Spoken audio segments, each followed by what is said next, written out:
Today's video, we're looking at beginner style videos, teaching the basics of e-bike and setup techniques and tips before you hit the trails. It doesn't matter what bike you've got, full suspension bike or a hardtail, all these setup techniques and trail tips are going to be exactly the same. Take a few of these tips on board, it's going to make things a lot easier for you before you hit the trails.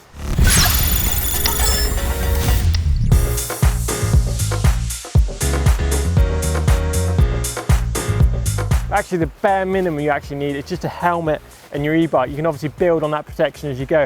Obviously tailor it to the amount you're riding, the sort of riding you're doing. If you're crashing lots or you're not crashing, build on that kit as you go. Doesn't need to be super expensive.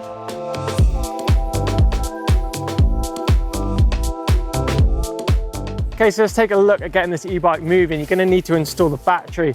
Battery is obviously going to be fully charged. You've got it fully topped up, ready to hit the trails. Obviously from manufacturer and different batteries, it all varies, but the idea is the same. You're locating a set of contacts into a point on the battery, then securing it by either means of a lock or a bolt. Okay, so we're just gonna fit that battery to the e-bike now. To mention, it differs all the way across, but this is a Shimano system. Locating that contact point with the lock in, slide it in, I hear a nice loud click. I know that battery is securely in the frame. Give it a quick wiggle, give it a pull around, make sure that thing isn't gonna go flying out when you hit that first bit of trail.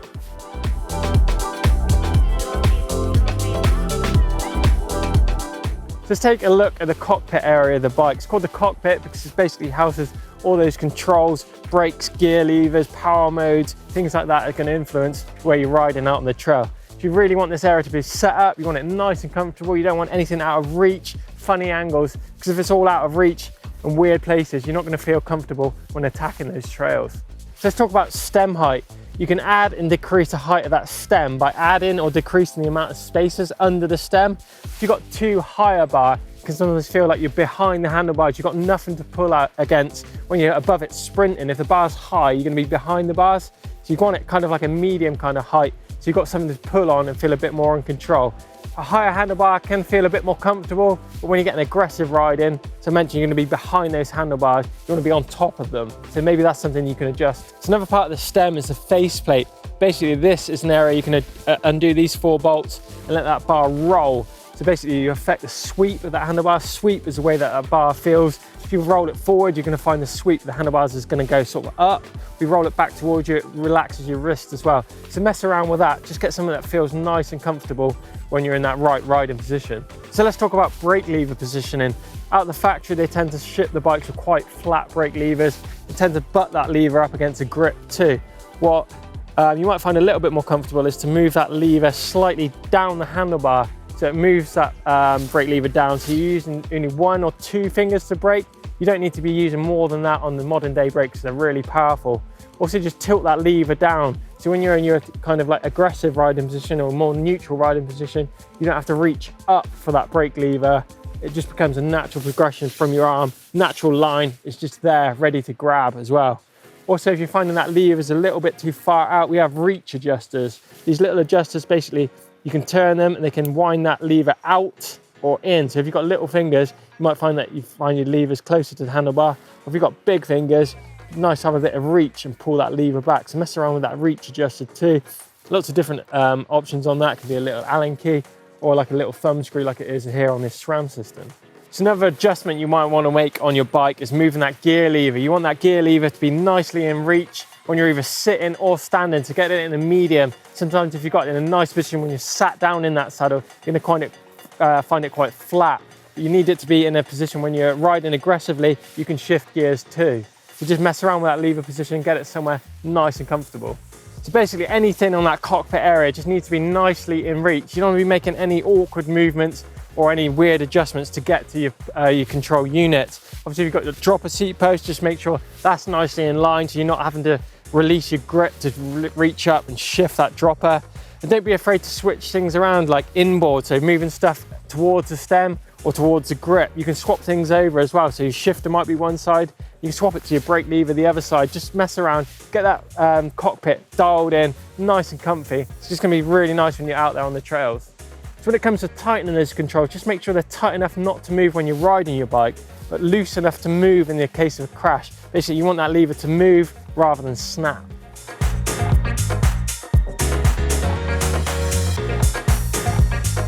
So the saddle is a really important part of your e-bike. You're going to be spending a lot of time in that saddle, so make sure that thing is adjusted correctly too. A lot of adjustments we can do on the 2 bolts underneath. Basically, you can tilt that saddle forward and backwards so the nose can drop or rise up. So if you're feeling any pain on that saddle, you might want to mess around with the angle of that. You can adjust that via the 2 bolts underneath. Also saddle height, we're going to talk about that later on, but also sliding that saddle forward and backwards on the rails. So if you're feeling yourself quite stretched out on your bike when you're seated, you can slide that saddle forward in the clamp, making that reach shorter, and vice versa. If you're feeling cramped up, you can slide it backwards. So just mess around also with your saddle, get that comfortable as well. As I say, you're going to be spending a lot of time seated when you're on your e-bike.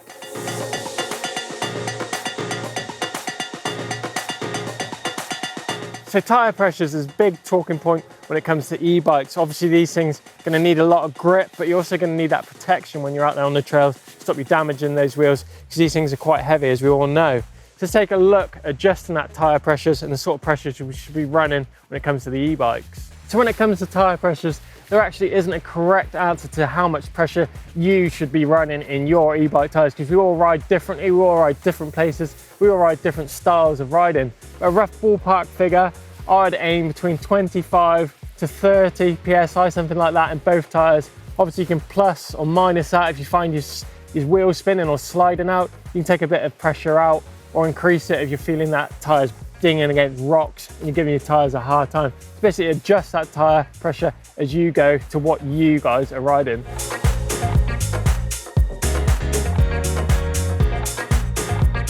So good suspension is key when it comes to riding your e-bike, and setup is vital. With a fork, basically you need that to be about 15 to 20% of the sag. So when you're sat on that bike, we're not talking about bouncing that fork up and down, we're just talking about sitting on it gently, holding those brakes, sitting on it with preferably your riding gear on, your helmet, your backpack, anything you ride with, making sure that that fork is sitting down into the travel. That fork's too stiff, it's going to feel horrible out on the trail. It's too soft as well, it's going to dive into its travel, it's going to feel really uncontrollable. Another adjustment is rebound. That basically controls how fast that fork responds to a hit, so how fast it rebounds back to its natural state. If it's too fast, you're going to feel like it's a bounce springboard at the front. If it's too soft, it's going to pack down and feel like it's diving down. You just mess around with that rebound adjustments. Just make something that feels comfortable for you out on the trails.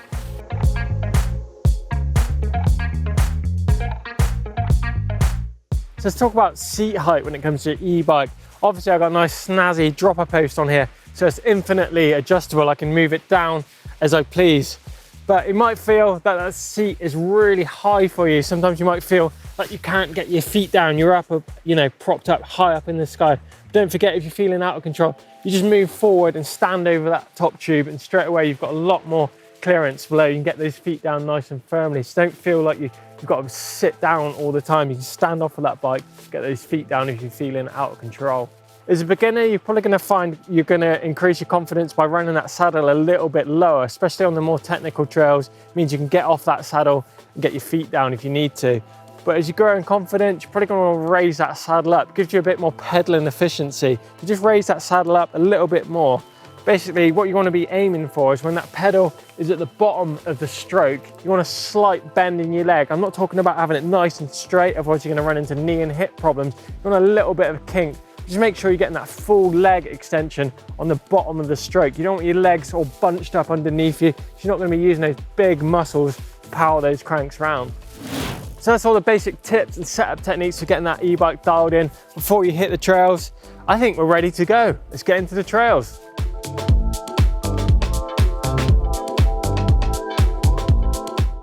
Okay, so let's look at turning that e-bike on. Obviously a lot of different options on this, lots of different frame manufacturers. We're here on the Shimano system, so simply a push button on the battery activates that system.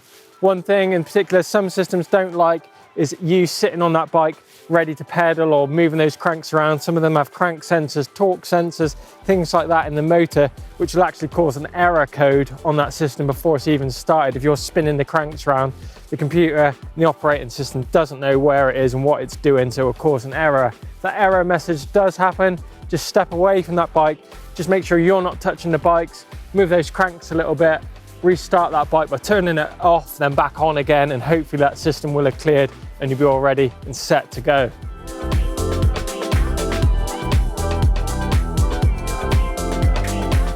Okay, so let's talk about power modes on your e-bike. Basically, different manufacturers, different motors have different options, but basically there's a low power, a mid power and a high power, and usually like a turbo mode as well, so you get extra power from that battery.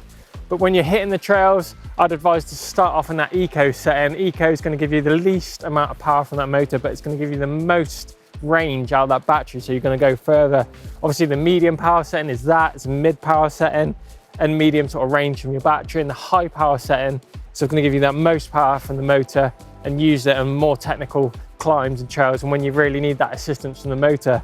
But one thing is really key is try and start that ride off in a low power mode, because if you start in a turbo mode, going back to those lower power settings make the bike feel that they're not assisting you and it doesn't become much fun. So start low and build that up, those power settings, but keep going back and forwards throughout those settings. They're there for you to use. You don't just use one mode when you're out on the trail. So that display on your handlebars houses all that information about your bike and your battery as well. So learning to read that is really good. One of the key parts is range on this. So you keep an eye on how much that battery is wearing out along your ride. Scroll through those different options, learn what each thing does, get that information, take it on board. So it's saying if you've even got 20 miles left on your battery, you need to be finishing that ride in 20 miles. Simple, but a really good piece of information on your handlebars, something for you to look at all the time.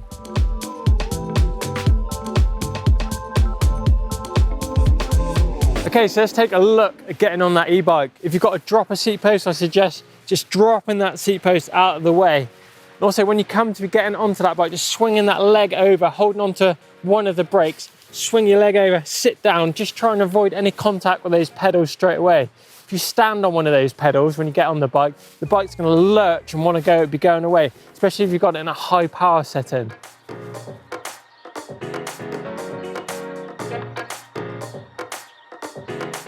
Okay, so let's talk about foot positioning when it comes to riding your e-bike. Just make sure your foot is nicely in the sort of like your toes are over the edge of the pedal. You don't want to be pedaling in the midsection of your foot or on that ball of your ankle, anything like that. Obviously, not going to give you any movement at all. It's going to make you feel real sketchy out on the trails if you haven't got good foot placement. Get nice and comfy, make sure that foot's in the right place, match it on the other side. Just make sure it's pedaling nice and straight. You don't want that heel being in or out as well, because that's going to cause problems to your knees. Just a nice, comfortable foot positioning towards that front edge of the pedal.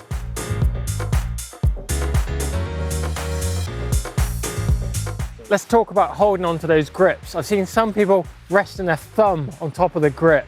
It's a definite no-no when it comes to mountain biking or probably just riding any bikes in general. Make sure that thumb is firmly behind that grip when you've got full grip on those handlebars. You might feel more comfortable with your hands holding on to a full grip out on the trail. You might find that you want to cover a brake as well, so sticking a finger out also helps as well. One thing you don't want to be doing is trying to brake with two fingers. A lot of these new school disc brakes only really require one finger braking, especially if you've got that lever in the right position. You should really need one finger at all times. Obviously, the more fingers you take away, you're going to be losing less grip on that grip as well. So try and limit the amount of fingers you're taking off of that handlebar.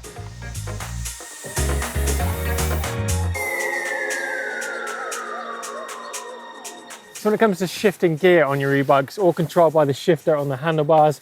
Got one lever to shift up into an easier gear, or one button to shift down into harder gear as well. You just get used to those on the fire road or on the car park before you hit the trails, knowing what lever does what. Obviously, the bigger the cog you select on the back, the easier the gear is going to be, and the smaller, the harder the gear is going to be. So just learn that as well, which way each shifter works. Obviously, when you're changing gear, you really need to be careful on the e-bike that you're not shifting under load. So if you do like want to shift a gear on a climb, just make sure you're backing off slightly on that pedal power as well as the motor power, so that motor isn't going to be under strain and it's not going to crunch through your gears. Obviously, there's a lot of strain coming from you and that motor at that sort of time, so just ease off on that pressure.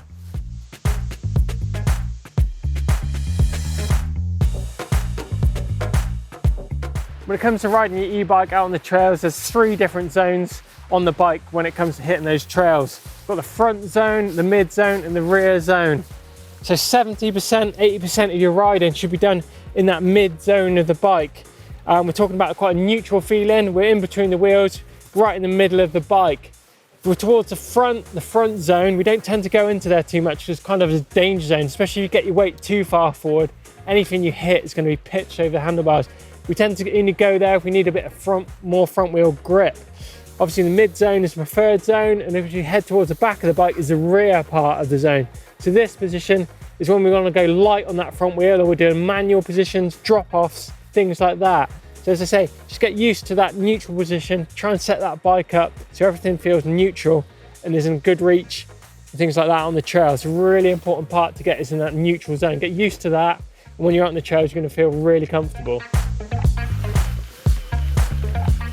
The only time that I stay seated on my e-bike is for when there's climbing.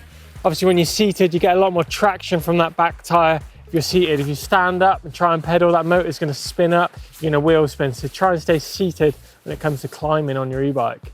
It's a really nice way of getting to know how that e-bike is going to handle out on the trail. It's just to carve around, try leaning it over, try those bite points on the tyres, moving your weight forward, moving it backwards. Just feel how it affects that bike when you're riding along on the trail.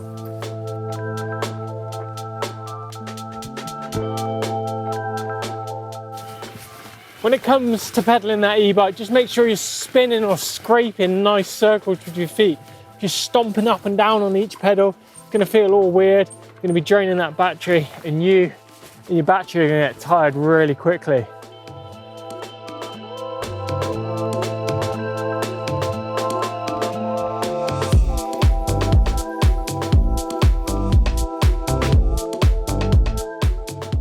Brakes on your e-bike are a really important part of it when it comes to hitting the trails. Respecting those brakes too is really key. They're very powerful bits of equipment. It can send you over the handlebars pretty easy, or lock that rear wheel up with a little squeeze on the lever. So respecting them is part of it. You need to learn how they work and how aggressive they are. Really learn about brake modulation. Modulation is key when it comes to hitting the trails.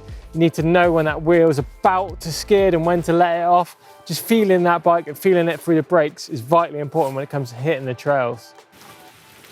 Getting used to those brakes on your e-bike's key as well. You're going to be going fast on these things, so knowing how to stop is really important. Just get used to dragging those brakes, feel where the bite point is, feel the grip levels, how hard you've got to pull them to do stuff.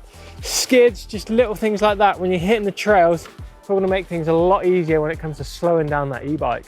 So a really nice way of finding your e-bike's stopping capabilities is by doing the emergency stop. Just find a nice flat section of trail, pull on those brakes with good technique. You're going to find out how much those tyres bite in, where the bite point of those brakes in, just finding the limits. And obviously out on the trail, you can knock it back a little bit from that emergency stop when things get super sketchy. But knowing how to work your brakes and modulate them is vital. Whoa. So just by doing that emergency stop technique, all I've learned is how hard I can pull those brakes before they skid. Front and rear both skidded then, so I know that I need to just knock it back a little step from there, obviously depending on the grip levels. But doing that emergency stop is a really good way of learning how powerful those brakes can be when you need them the most. So I've got that muscle memory now, I've got a mental note in my head how hard I pulled those brakes. So when things get sketchy out on the trails, I know I just knock it back a little bit when I get into a sketchy moment. Just digging that bike into the ground, pushing it in, get as much tyre purchase into the ground, modulating those brakes. There you go, nice emergency stop.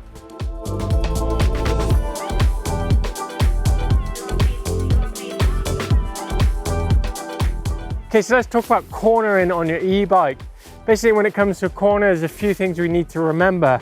First things first is the braking points before the corner. So you want to get that braking done before you're into the corner. If you start braking in that corner, it's going to cause all sorts of problems with grip, body position, things like that. So think about slowing and fast out that corner, get it dialed, get your line into the corner really good. Just make sure you're focused on that line, looking through the corner and looking towards the exit. Also noting what we've got on the exit. You know, if there's a slight climb, you want to be anticipating that gear change. Or if there's a downhill section, get into harder gears, you've got more speed to exit the corner with. So entry and exit is really important. Midpoint of the corner, you really need to be locked into that line, thinking about our footwork as well. If there's a bermed corner like this one, you lift that inside pedal up so it allows that bike to turn in. It's going to enhance grip level, it's going to give that inside pedal a bit more clearance on rocks and roots and things like that, so you're not going to get a pedal strike. Push through into the corner, focus on the exit and just push through, look further down the trail, anticipating everything that's coming, and you'll be flying through the corners before you know it. So one of the biggest mistakes I see a lot of beginner riders do when hitting the trails is not looking far enough down the trail in front of them. When you ride in a normal trail, you need to be looking about 3 or 4 bike lengths in front of you, reading that terrain and reacting to it before it reacts to you. Basically, if you anticipate an object and get ready for it, it's not going to catch you out. Also, if you do see that object on the floor you're not too keen on, you know, it's a bit scary or intimidating, like just be aware of it, don't fixate on it, because if you fixate on it and keep looking at it, you will just literally run into it. It's like pull you in like a magnet.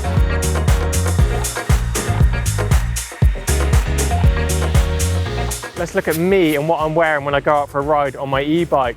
Let's start at the bottom. We're going to talk about shoes. Shoes are really important. If you go out riding your e-bike in a set of running trainers or wellies or hiking boots, things like that, you're not going to have a very good connection with the pedals. Riding shoes are a lot stiffer in the sole, so that power delivery is better. Also, you'll find out that the riding sole is actually a lot stickier, so it connects to those pedals, means you're not going to be sliding around. So a good set of cycling shoes is a must.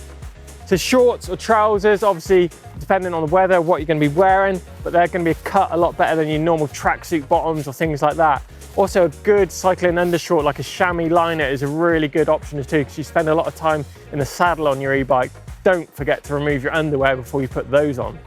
So a cycling jacket is a really good option too. Obviously weather dependent, but a cycling jacket is cut really well to suit when you're on a bike. It's nice tight arms, got an extended rear so it covers your bum as well, stop all that rear wheel spray coming up. Obviously designed to be breathable as well. You'll find like a cheaper waterproof outdoor jacket. Yeah, it might keep you dry, but you end up being like a boil in the bag fish overheating. So a cycling specific jacket is a really good idea. So underneath that jacket, you're probably going to be wearing a top. It could be a t-shirt or a long sleeve cycling jersey. Again, that's made of more technical fabric, so it'll let you breathe and let you move around on the bike a lot easier. So one of those is a good shout too. Moving up, you've got your helmet, obviously. Depending on what you're doing and your confidence levels, I tend to wear an open face helmet because I'm quite confident in my riding. Also, vision's quite good. It doesn't steam up, doesn't get hot, meaning that it's quite a good option for just riding trails. But if you're pushing your limits or you feel a bit out of control and not that confident on your e-bike, you can look at a full face helmet. So that's obviously a full helmet with a mouthpiece as well, so it protects your face if you're going to crash. The downside to them, they're quite hot, can be quite bulky, they just don't breathe very well. But it's your call, depending on how much you want to protect that head. So gloves to protect your hands are a must when you're out riding. So first port of call when you crash, you're going to put your hands out. So wearing gloves is a must. Lots of different options out there. I tend to go for a full finger glove, which is going to give you the most protection in that crash. You can get mitts, but they tend to be a bit more for your leisure cycling. There's your call on those as well. So when it comes to other forms of protection, there's knee and elbow pads too. Obviously tailor it to the sort of riding you're going to be doing. Bearing in mind you're going to be doing a lot of pedaling on that e-bike too. So for knee pads, there is hard shell options like a hard outer plastic cap, which tends to be a bit more for aggressive style riding, or if you're riding in rocky places like that. Obviously, if you're going to be pedaling, you want that to be quite a lightweight, something that's not going to chafe as well. So a lightweight, comfortable knee pad is definitely a must for getting out there when you're beginner. Same for elbow pads as well. Try and keep that nice and lightweight, nice and flexible when you're hitting the trails.